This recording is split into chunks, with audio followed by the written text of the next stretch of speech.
What happens when the owner of an ice cream chain walks into his own shop? And no one knows it's him.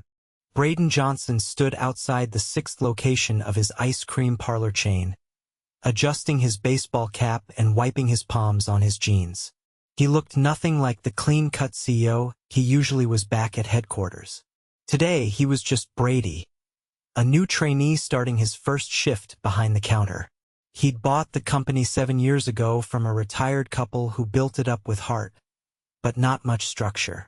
Since then, he built it into a 7-store chain across 2 states.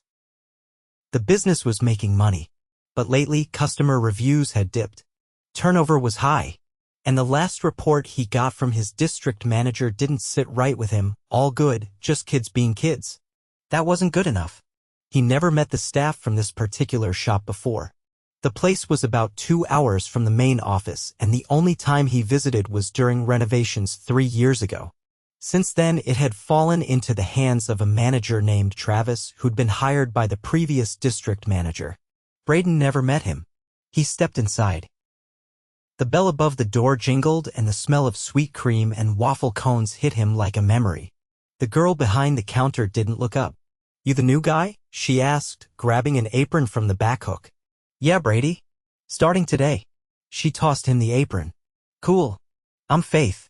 I'll show you the ropes since Travis is running late again." Faith was sharp, maybe 17 or 18, and clearly already overworked. She had bags under her eyes and a bandage on her knuckle. "You all right?" Brayden asked, nodding at her hand. She shook her head. "Freezer door slammed on it yesterday." "No biggie."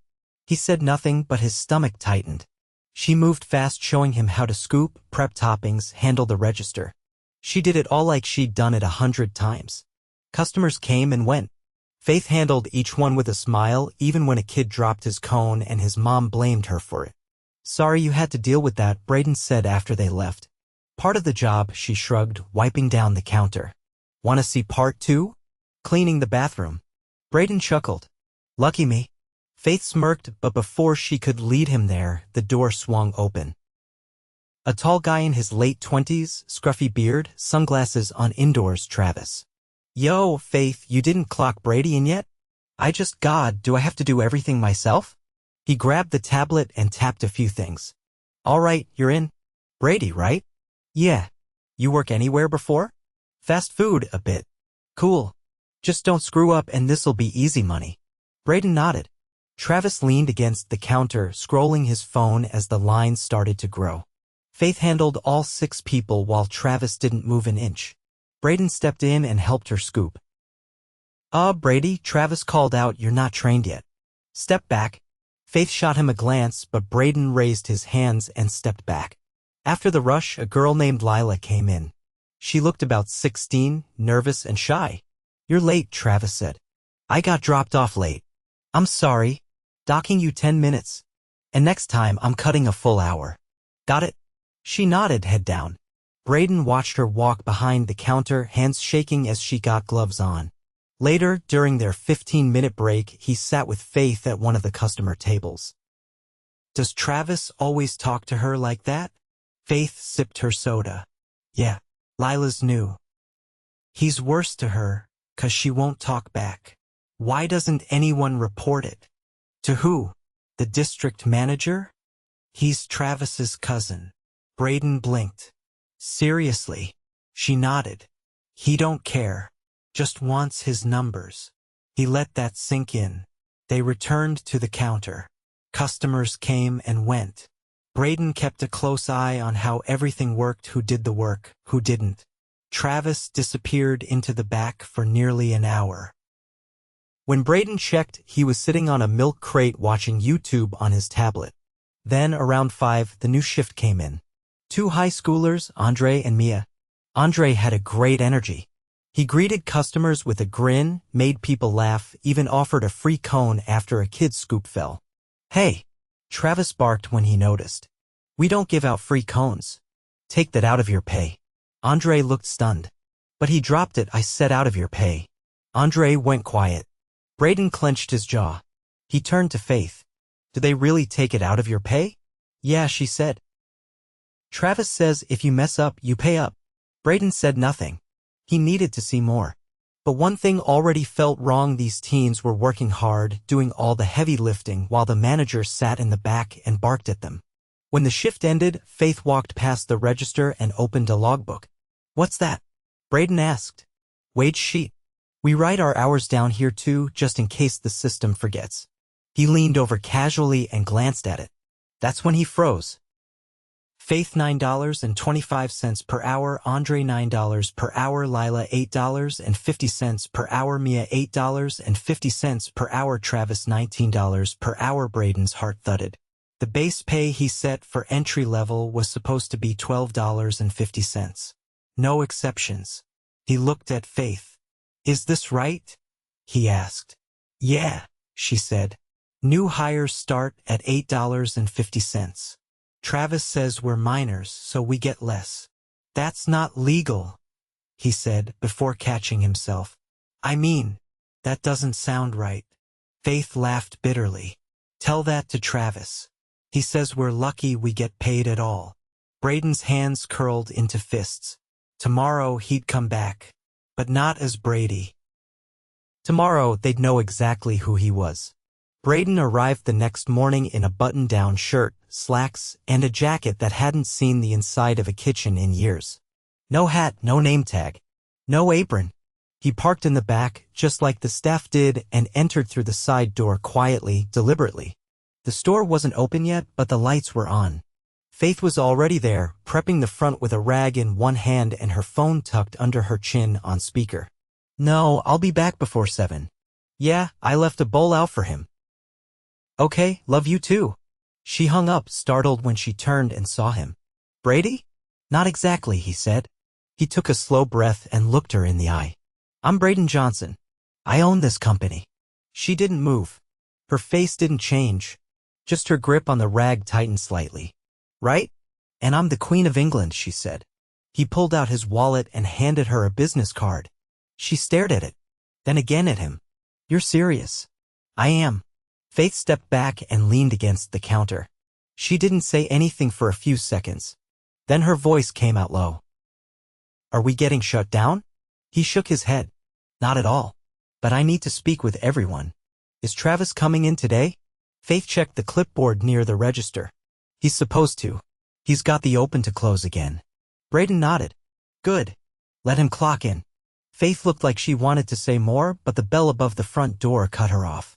Lila walked in, hoodie up, earbuds in. She noticed Brayden, paused, then looked at Faith. "Hey," she said. "Hey," Faith replied. "Lila, this is our boss." Lila blinked. "Like the owner," Brayden said. Lila stood frozen, half in the doorway. She took out one earbud. "Are we in trouble?" "No, you're not," he said. She walked in slowly, like she was expecting a trap. He gave her space. "I'll talk to Travis first," he said. "Then we'll meet as a group. I'd like everyone to be there. Andre and Mia working today." "Afternoon shift," Faith replied. "Good." A few minutes before opening, Travis showed up, coffee in hand, sunglasses on again, this time with a Bluetooth earpiece hanging from his collar. He stepped in, saw Brayden, and paused. Can I help you?" Brayden extended his hand. "Brayden Johnson. I own this company." Travis didn't shake it. "Seriously? Seriously?" Travis glanced at Faith, then back at him. "Didn't know you were coming by. I didn't announce it." Brayden turned to Faith. "Can you give us the room for a moment?" Faith and Lila stepped out without a word. Brayden waited for the door to click shut. "I went undercover here yesterday," he said. "As Brady. You remember him?" Travis folded his arms. "This some kind of gotcha thing?" "No. It's a leadership check." Brayden walked around the counter and stopped in front of the schedule sheet. "You've been managing this location for over a year, correct?" "Yeah." "And you're the one who sets the pay rates?" "I submit them." "Yeah." Brayden looked him in the eye. "Faith is making $9.25. Andre and Lila are under 9. That's not what I approved. Minimum pay for any employee is $12.50. That's been policy for 18 months. Travis shrugged. They're minors. Labor's cheaper. That is not only false, it's illegal. Travis scoffed. Everyone does it. You think Dairy Queen's paying $15 an hour to some sophomore? We're not Dairy Queen. We don't exploit kids. Brayden stepped closer. I also saw you dock Andre for a free cone yesterday, then threatened to dock Lila for being dropped off late through no fault of her own. You left Faith alone on the floor for over an hour while you watched videos in the back. You've created a culture based on intimidation, favoritism, and negligence. Travis laughed once, sharp and dismissive. You're being dramatic. These kids are soft. You give them too much rope, they'll walk all over you. I'm keeping them in line. Brayden's voice remained calm but firm. You're fired, effective immediately. Travis's smile vanished. Excuse me. You heard me. Your employment is terminated as of this moment. You'll be paid through the end of the week and you'll receive a formal notice by email. You can't just, I can. And I did. Travis looked at the door, then back at Brayden. This is a mistake. No. The mistake was putting you in charge in the first place. Brayden picked up the store key from the hook by the register. Leave your key. You can collect your things. Then you're done here. Travis yanked the key off his carabiner and dropped it on the counter. You just lost your best manager. Brayden didn't respond. Travis stormed out without another word. Brayden waited until the front door closed before opening the staff room. Faith. Lila. Come back in. They returned slowly. Travis is no longer with the company, Brayden said. Lila's eyes widened. Faith's mouth parted slightly, but she said nothing. Effective immediately, I'll be managing this location until we find someone appropriate. All payroll corrections will be made retroactively. You'll be paid the difference for every hour worked at the incorrect rate. That includes everyone. Faith finally spoke. You're serious? Yes. Lila looked down at her shoes. Thank you. Brayden nodded once. I'll need your help today. We're going to run this place the way it should have been all along. They got through the morning together. Faith took the lead on the register. Lila handled prep. Brayden restocked the back and made calls between customers, confirming payroll corrections and requesting audit logs. He arranged for a regional HR rep to visit the next morning to speak privately with staff who wanted to report anything further. By the time Andre and Mia arrived for their shift, the mood inside the shop had shifted. Subtle but real. Andre noticed it as soon as he walked in. Where's Travis? Gone, Brayden said. Gone where? Out of the company. Andre blinked, then looked at Faith. She nodded. Brayden spoke to them both. You're owed back pay. You'll get it. Mia looked unsure. For real? Yes. And if either of you ever face retaliation or pressure for doing the right thing, I want to be the first person you talk to. That goes for everyone here. Andre took a breath. You're different than him. I'm trying to be. The rest of the afternoon ran smoother than any shift Brayden had seen in recent memory. Orders moved fast. The team coordinated naturally. Faith even had time to sit down for 5 minutes while Brayden handled the front. Before the dinner rush, he stepped outside to take a call. The district manager, Travis's cousin, was next. Brayden didn't wait for excuses. I'm terminating your role, effective today. You'll receive a formal separation letter by end of business. Wait, hold on. You approved illegal wages. You ignored reports of mistreatment. You allowed nepotism to influence management decisions. I don't trust your judgment. We'll be restructuring immediately. He hung up without waiting for more. By closing, the energy inside the shop had changed entirely. The team cleaned together without being asked. They stayed late to finish organizing the backroom, something they said Travis hadn't let them do for over 6 months. Brayden stood near the walk-in freezer, watching as Lila tossed old inventory logs into a shred bin. I didn't think people like you actually showed up, she said. He looked at her. I didn't either, he replied. The store was quiet. For the first time in a long time, it felt like a place that could be proud of itself again. Brayden arrived just before noon the next day, stepping through the back to find a clipboard wedged between 2 crates of bulk sprinkles. A note was taped to it, Faith's handwriting listing everything that had run low the night before. She hadn't just written what needed restocking.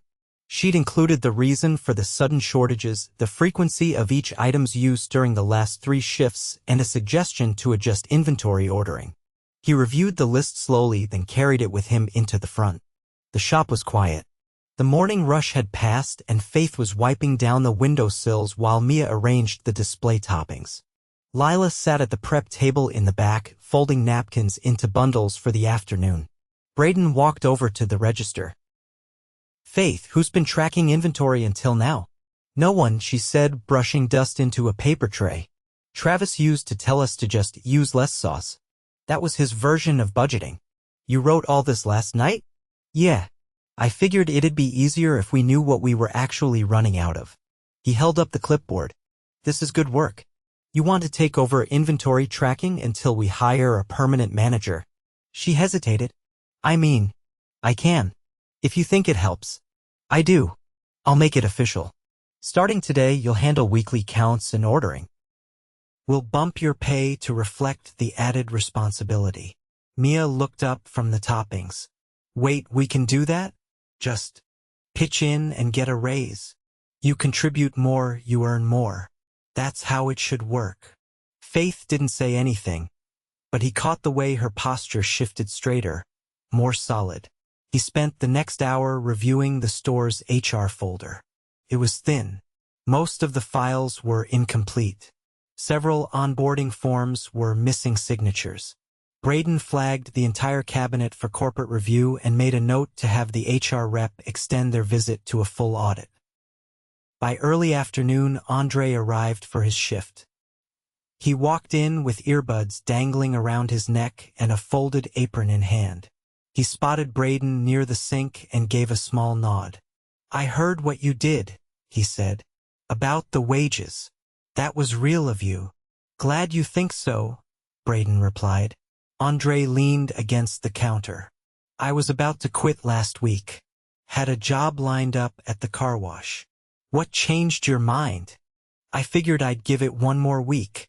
See if anything changed. Guess I picked the right one." Brayden gave a small laugh. "You've got good timing." Andre glanced toward the back. "You gonna bring in someone to replace Travis?" "Eventually. But not until I find the right person." "You looking inside first?" "I always do." Andre nodded once, then headed to the back to grab gloves. As the afternoon picked up, Brayden stayed off the floor as much as possible, watching how the team moved without interference. Lila was slower than the others, but precise. She checked every lid twice before setting it out. Mia worked quickly but stayed within her lane, defaulting to Faith whenever a customer had a complicated request. Andre moved like he'd been born behind the counter, trading jokes with customers and working the register in between scooping. No one took charge, but no one had to. They operated like a group that had been waiting to exhale and now finally could. Around 4, a man in his early 40s stepped inside. He wore a polo shirt with the logo of a neighboring electronics shop and walked with a familiarity that suggested this wasn't his first visit. His eyes scanned the room and landed on Faith. He frowned. "You again?" he said. Faith's face went flat. "Yes, sir. What can I get you?" "You messed up my order last time. I wanted 2 scoops in a cup, not a cone." "I told you that." "I remember. I corrected it that day." "You only corrected it because I made a scene. You think it's funny? Giving a grown man a cone like he's 5? Brayden stepped forward. "Sir, is there something we can help you with today?" The man turned, only now registering him. "And you are?" "I'm the owner." The man shifted his tone slightly. "Then I'm glad you're here. She's got an attitude. Last time I came in, she rolled her eyes when I asked for less caramel." Faith didn't defend herself, just stood still. Brayden looked at her. "Did that happen?" "I didn't roll my eyes," she said. "I said no problem and fixed it." He kept going. The man raised his voice. "So now I'm a liar?" Brayden didn't flinch. "I didn't say that. But I trust my staff. If something wasn't to your liking, we'll remake it. If not, I'm afraid I can't help you today." The man leaned in. "You're siding with her?" "I'm standing by my employee. If there's something else you need, let me know." The man stared at him a moment longer, then scoffed. Place has gone downhill. He turned and left without ordering. Faith exhaled slowly. Not a dramatic sigh, just a long breath like she'd been holding it since the door opened.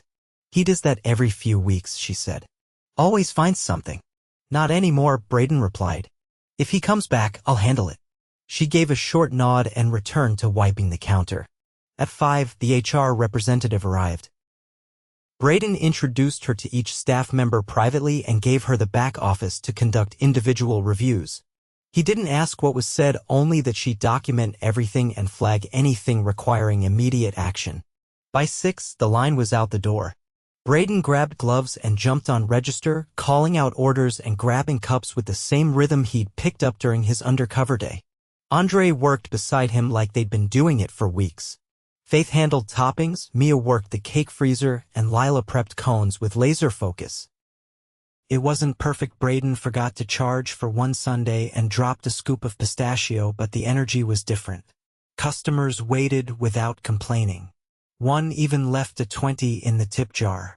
By closing, the team was sweaty but upbeat. Andre tossed his apron over his shoulder. That was the busiest I've seen it since July. Same, Faith said. We didn't even run out of cherries.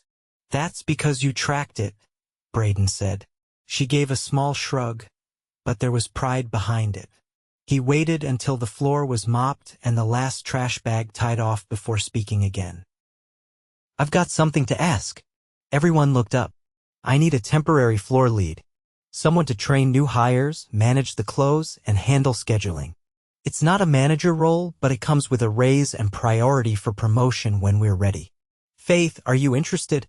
She blinked. Me? You've already been doing half the job. Might as well make it official. She looked around at the others. No one objected. Mia gave a small thumbs up. Andre just nodded once. I'll do it, she said. Good. You'll start tomorrow. As the others packed up, Brayden stayed behind. He took one last walk through the shop, checked the freezer seals, and turned off the front display lights. When he stepped outside, Faith was standing near the bike rack, phone in hand. You all right? He asked. Yeah. Just waiting for my sister. I'll stay until she gets here. She didn't argue. Just put her phone away and stood beside him, watching the street. After a few minutes of quiet, she spoke. You know, when you showed up pretending to be a trainee, I thought you were just another guy they hired cheap. I was hired cheap, he said. Didn't get paid anything? She laughed, the first real laugh he'd heard from her. Her sister pulled up a minute later. Faith climbed in and the car drove off. Brayden stood alone for a moment longer, thinking about what it had taken to get here and what would come next. By the end of the week, Brayden was operating out of the back office full-time. Every morning, he showed up before the first employee clocked in. He wasn't there to hover, he trusted the team, but there was too much left broken to fix from a distance. Inventory systems were being rebuilt. A new scheduling platform had been rolled out, and the entire company-wide payroll system was under internal audit. At the front of the shop, Faith was easing into her new role. She didn't bark orders, didn't take over. What she did was subtle. She shifted the list of opening tasks to match how each person worked best. She rearranged the freezer stock to reduce back and forth during the rush. She posted the next week's schedule with a handwritten note beside it offering to swap shifts for anyone who had exams or family events. It wasn't flashy, but it worked. Brayden stepped out of the office just after 11 on Saturday. Andre was setting up the outdoor seating, dragging chairs across the concrete with one arm while cradling a cardboard box of napkin dispensers in the other. You shouldn't be carrying that one-handed, Brayden said. Andre glanced over. I'm good. Just trying to beat the wind. Brayden grabbed the box from him and set it on the nearest table. You still thinking about that car wash job? Andre shook his head. Not anymore. This place actually feels like a team now. Faith walked out, folding a notepad shut. We need to talk about the Sunday shift, she told Brayden. Lila's out. Her mom's in the hospital. Brayden nodded. Do we know how long? She said they're keeping her overnight. I'm taking her slot unless you've got someone else. Let me check with Mia first. She might want the hours. Faith didn't argue. Just went back inside. Brayden followed her in but paused when he saw a young man in a green hoodie standing at the counter, arms crossed, face tight. Mia was behind the register, looking calm but cautious.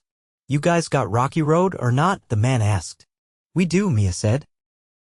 "It's just not in the front case right now. I can grab it from the back if you want." "Then why's it not out here? What kind of ice cream shop doesn't show its flavors?" "It melts faster in the front," she replied. "We rotated in later during the afternoon." "That's stupid," the man snapped. "I came here last week and the girl with the braids had an attitude. Now you're hiding flavors." Brayden stepped forward, voice steady. "Is there a problem?" The man turned, eyes narrowing. "Yeah. I want to know why your staff keeps acting like they're doing me a favor just for showing up." Brayden didn't flinch. "They're doing their job. That includes following food safety. If you'd like a flavor from the back, say so. If not, I suggest you let the next person order." The man stepped toward the register. "You think you can talk to me like that?" "I'm the owner," Brayden said. "And yes, I do." The man looked toward Mia, as if expecting her to backpedal. She didn't. He scoffed, spun on his heel, and left without ordering. Brayden waited until the door closed. "You all right?" he asked Mia. "I've seen worse," she said. "Thanks for stepping in. You handled it fine.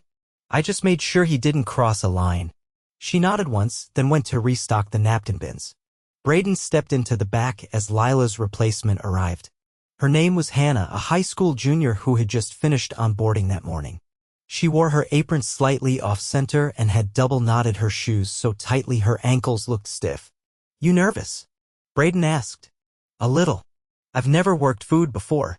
"You're not alone out there. Andre and Faith will show you how it's done." She gave a small nod and followed him out. The lunch rush hit fast. Brayden stayed behind the scenes, checking receipts, watching the monitors, keeping the floor clear. Hannah struggled with the register at first, but Faith stepped in without taking over, guiding her hand until the buttons made sense. Andre handled scooping, moving between customers without missing a beat. Mia floated between cleaning and prepping cones, never once needing to be asked. By 2:30, the line had thinned. Brayden stepped out and motioned to Faith. "We need to talk about hiring. You're down 2 people compared to last month." She leaned against the cooler. "I know. I've been covering gaps, but it's not sustainable. I can bring in 2 temps next week, but long-term, we need solid hires." "I've got one in mind," she said. "Guy from my school. He's good with people. Needs the work. Get me his info. If you vouch for him, I'll fast-track the interview." She nodded and went back to the prep table. Later that evening, Brayden sat in the back office reviewing the security footage from the last week. Not looking for problems, just watching how the team interacted when they didn't know anyone was observing. What he saw were small things. Andre giving a free sample to a girl who looked unsure. Lila helping Mia tape up a broken drawer handle. Faith stepping aside to let Hannah try a register transaction on her own. Even during a rush. None of it asked for credit. None of it made it into reports. But it told him more than any spreadsheet ever could. He shut the screen off and stood. The day was nearly over. When he stepped out front, the shop had already been half cleaned. Mia was wiping down the front windows. Andre was restocking the cooler. Faith was at the register, closing out the day's drawer. Brayden waited until they were all together before speaking. "You all did good work this week. Better than good. You turned this place around." Andre raised an eyebrow. "We didn't do it alone." "No," Brayden said, "but you did it with integrity. That matters." Faith looked up from the drawer. "Does that mean we're in the clear?" "It means this location is setting the new standard." Mia leaned against the freezer. "What happens to the other stores? We're auditing all of them. Quietly. What happened here won't happen again." Andre crossed his arms. "So what if it does? What if some other Travis is out there, pulling the same stuff?" "They won't survive it," Brayden said. "Not after what I've seen." Faith locked the drawer and slid the key into her pocket. "Good," she said. "About time." The team finished closing in silence, moving around each other without friction. There were no raised voices, no barking orders, just work done well and done together. When the last light was off and the door locked, Brayden stood outside with Faith again. "You've got a strong team," he said. "They just needed a reason to believe in the place. You gave them that." She shrugged. "You gave us a shot. That's more than most." Brayden looked at the empty street, then back at the quiet window of the shop. "Let's not waste it." Faith headed off toward her ride, and Brayden lingered a little longer, listening to the sounds of traffic and distant music from a passing car. The shop behind him wasn't perfect, but it was honest now, and that was a start.